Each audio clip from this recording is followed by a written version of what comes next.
And Eazy looked at him and was like, he like didn't say nothing. And this was like at least a year before it was announced.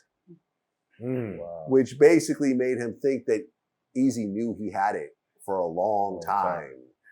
And, you know, until he finally ended up, because everyone was like, he found out he had it, and 2 weeks later he's dead, and you know, Suge injected him, and They kind of debunked that a little bit. They said, yo, he literally said it to him in the car out of the blue, and Eazy was just kind of like. You know what's interesting about that, Vlad? If y'all remember, and I always thought about this, on the Dre song that's dissing Eazy, which was way before his death, they say HIV have it. Yeah, I asked Daz about that. It was Daz doing the clip, and he just sort of was like, where did that come from? Yeah. You know what I'm saying? That was way before. Yeah. Well, that was I hate to say this, that was a popular diss thing to say to somebody. You got AIDS. Yeah. Just like that on that. No, that ODB, you get shot up with old dirty insulin. You're bound to catch AIDS or something. I ain't saying I got it. I got it, you got it. What? That was clear. HIV have it.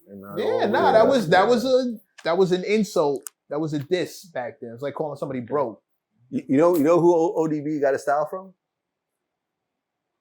I think who told me this? I think from Wu-Tang, the light-skinned dude from Wu-Tang. You God, yeah, I think it was You God. Cause I was like, yo, cause ODB is just the illest. He has a style all his own. No one ever sounded him. He's like, nah. ODB got a style from Biz Markie. Biz Markie? Yeah. That's what he said. I don't know because Q-Tip told us a story about battling ODB in high school. And he was rapping like that. But so was Biz Markie. Biz Markie was already out. That doesn't negate it, but you can see the similarity. ODB you can see it. You can see I'm not saying he tried to emulate ODB. I mean, emulate Biz Markie, but when you see the kind of crazy off the wall, you know what I'm saying? Like, that's a kind of but Biz Markie is like dropping the bucket to where ODB took it. Yeah. You think what I'm saying? Like ODB. Did ODB ever have a song as big as Just a Friend? I would say no. Yeah, I'm probably not because Just a Friend's it's been reused so many times. Like Mario redid it. I got a song and that's the hook. You got what I need. Yeah. Like Brooklyn Zoo would be his closest. Which was a good song. As close as he ever got. But he did call himself Old Dirty Bastard, and the reason was there was no father to his style. Right. That's what so. Yeah. So I mean, you could. I'm gonna take it from the man himself. Like somebody told. If you watched the Wu-Tang Saga thing, and I think in the last season, remember when they showed each particular member? I didn't watch the last season. You never watched it? I didn't watch the last season. But it shows they have a whole episode about Old Dirty Bastard, and it's kind of weird how they like go back in time. And it's like emulating some 70s exploitation shit.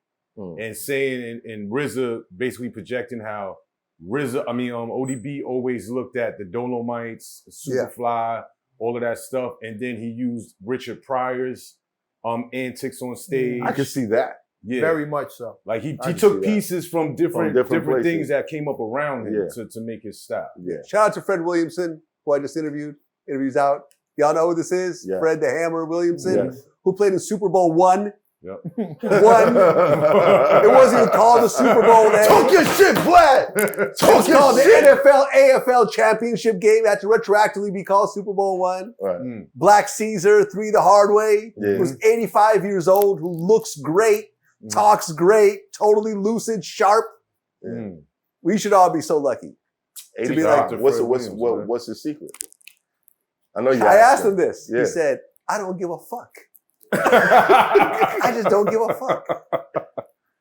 Because I remember I asked him, I was just like, I need to try that. It's not that hard. You just have to don't give a fuck. No.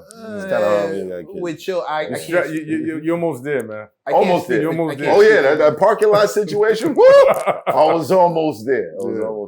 I can't speak for having children, but 9 times out of 10, you just got. My father used to, my pops used to say, "Picture me living my life based around the thoughts and actions of people who wouldn't be at my funeral if I died tomorrow." I like that. Love He it. would say, I like that. I like He that. just- That's it. and then working at the Source magazine, and you see the letters that come in from people who just terrible, saying awful shit about people they've never met, never had any access to. Maybe they met him once on a bad day. And you just remember that, yo, misery really does love company.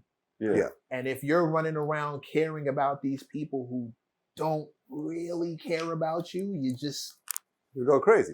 that point in time, whatever moment you have with that person in the street where y'all about to come to blows, you just got to remember that after this moment, life is just going to go on. They're going to go their way. You're going to, even if you get locked up for it, eventually you're going to forget about it. Like it all just goes away. So what are you really stressing over? The one consistent in everything that you've ever been through, whether it was the worst moments of your life, whatever it is, the one consistent is that you'll get past it.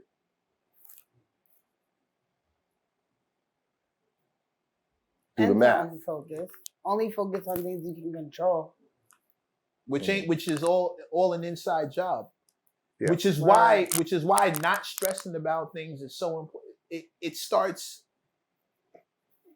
People call me indifferent and they come up with all these names for it, but I'm really I can't focus on, I don't know what you're gonna do, and I can't stop you from doing it. I can't stop you from what you're gonna say. I can't control how you're gonna feel. I can't be responsible for what you say. I can't be responsible for how you feel. I can't be responsible for what you do.